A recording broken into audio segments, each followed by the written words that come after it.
Assalamualaikum warahmatullahi wabarakatuh. Selamat berjumpa kembali di channel Bang Gus. Karena pot ini yang berusia sudah 8 tahun lebih sekarang, saya menggunakan selalu full hijau daun. Dan sekali saya menggunakan pupuk kimia seperti NPK 1616. Tentu karena seiringnya usia dan saya over untuk menggunakan kompos hijau daun, terjadilah simbiosis di sini yang akan saya bahas. Salah satunya yang terjadi di sini adalah simbiosis mutualisme. Karena simbiosis sendiri itu dibagi 3. Saya akan memberikan tutorial tentang simbiosis mutualisme di sini. Baiklah sahabat semuanya, mari kita belajar bersama-sama dan kita menyimak bersama. Jika ada kesilapan kata atau tutorial dan keilmuan saya yang sangat kurang sekali, semoga sahabat semuanya bisa memaklumi dan saya mohon maaf yang sebesar-besarnya. Coba kawan semuanya perhatikan.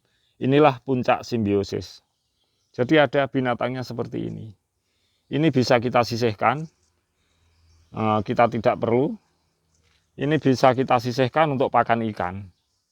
Kita taruhkan di sini.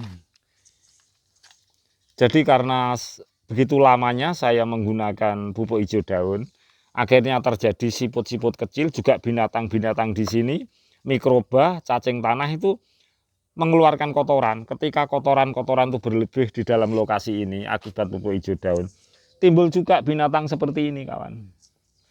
Nah ini biasa terjadi dan tidak bisa kita serta-merta menciptakannya itu dalam waktu singkat, justru akan membahayakan tanaman di sini. Jadi ini mulai proses yang tidak singkat, mulai proses yang agak panjang. Bisa terjadi seperti ini. Kalau kita memulainya dengan proses yang singkat, menggunakan kotoran-kotoran, itu justru yang kita dapat nantinya itu akan berbahaya bagi tumbuhan di sini. Karena kotoran binatang itu pada dasarnya ketika kita tempatkan seperti ini, itu lain sekali sifatnya kawan. Dengan tumbuhan hijau daun, kemudian terjadi proses banyak hal, dari siput-siput kecil, dari mikroba-mikroba yang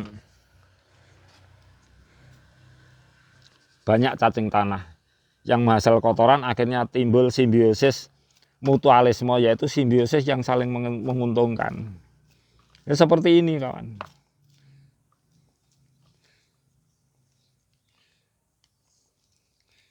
Jadi ini kalau tidak proses yang lama tidak bisa seperti ini.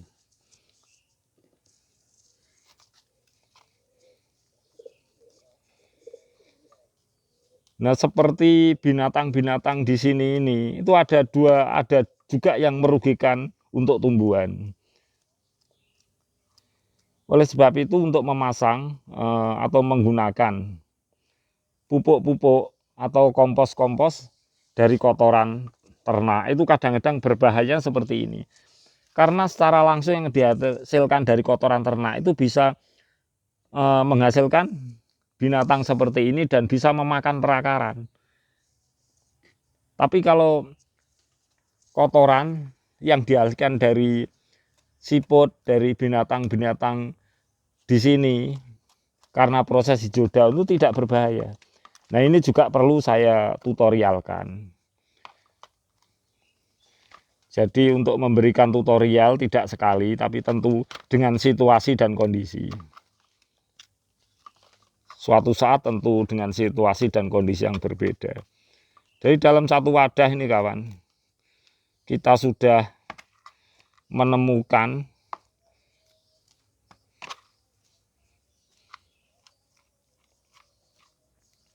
hewan di sini 4 biji. Nah ini biasa terjadi.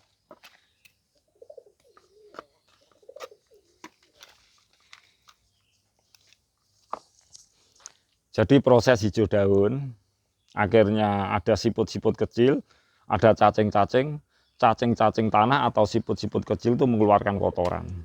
Karena kotoran yang berlebih dan menumpuk akhirnya mendatangkan binatang seperti ini. Nah binatang seperti ini memakan kotoran, juga membantu proses hijau daun untuk peleburan. Maksudnya yang sudah busuk dibantu binatang seperti ini menghasilkan kotoran juga, sangat menguntungkan buat tumbuhan di sini. Nah, itulah yang disebut sebagai proses simbiosis mutualisme yang saling menguntungkan.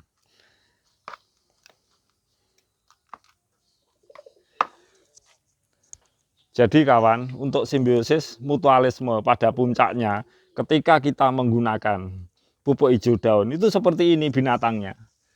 Jadi puncak simbiosis mutualisme. Jadi ini akhirnya binatang seperti ini kawan, akhirnya tuh bisa terbang. Nah, yang dimakan akhirnya hijau daun, pucuk-pucuk daun. Itu seperti ini. Dan yang dihasilkan dari pupuk hijau daun, kotoran siput dan lain-lain itu tidak bisa memakan akar. Mereka tuh dalam tanah akan keluar bersayap dan terbang seperti binatang pemakan pohon kelapa dan lain-lain. Dia tidak memakan akar.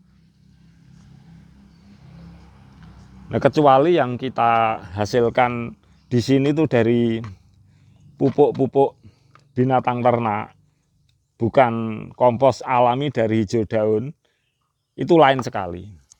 Nah, kenapa sampai bisa terjadi seperti ini? Itu karena kita tidak menggunakan pupuk kimia. Nah, pupuk kimia NPK 1616 kita gunakan tuh hanya untuk mengontrol mikroba, cacing tanah, dan lain-lain saja. Itu pun saya dengan waktu yang sangat kurang. Bisa 2 minggu, bisa 3 minggu, bisa 1 minggu. Nah, kalau kita menggunakan pupuk kimia di sini misalnya TSP atau KCL, kita campur-campur dan lain-lain, otomatis simbiosis seperti ini nggak akan pernah terjadi, jelas nggak akan pernah bisa hidup. Jadi proses alami di sini itu sangat menguntungkan kawan, yang membuat pembelajaran buat kita semuanya, bahwa puncak daripada pupuk hijau daun di dalam wadah pot kita bisa persis mengimplementasikan seperti di alam luas di hutan-hutan. Jadi terjadi puncak simbiosis itu seperti ini karena proses alami. Nah, kita setelah seperti ini kita apakan ya? Kita biasa saja karena kita sudah menciptakan amfibi plan di kolam kita untuk pakan ikan. Baik kawan semuanya, mari kita kasihkan ke ikan saja seperti ini. Semoga tutorial saya tentang simbiosis mutualisme, proses alami yang terjadi pot, dan saya telah berhasil mengimplementasikan dari hutan-hutan alam yang luas ke dalam pot. Inilah adalah salah satu contoh puncak simbiosis mutualisme yang saya lakukan mulai dari pemupukan hijau daun dan implementasi proses di alam luas, implementasikan ke dalam pot. Inilah sekali lagi saya katakan puncak simbiosis mutualisme. Dan pengetahuan ini saya rasa itu sangat penting kawan. Karena seiringnya zaman kadang-kadang kita itu lupa bagaimana di hutan kita implementasikan itu bisa terjadi di suatu wadah pot seperti ini. Proses alami dari pupuk hijau daun, kemudian ada mikroba tanah, cacing tanah, menghasilkan kotoran, dari kotoran itu mendatangkan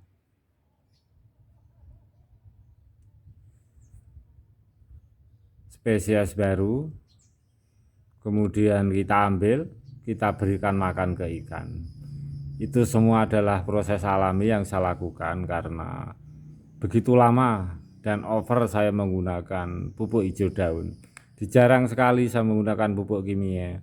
Jadi pupuk hijau daun, kemudian tumbuhan lumut darat, lumut air,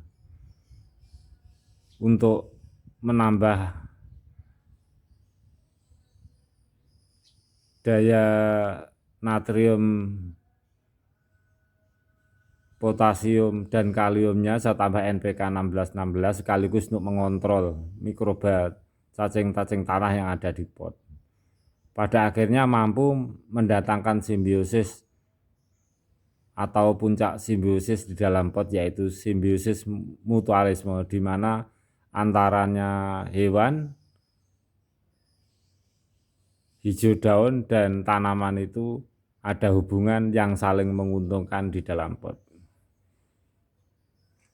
Demikianlah sahabat tutorial dari saya. Jika ada kesilapan dan kekurangan keilmuan saya mohon maaf yang sebesar-besarnya.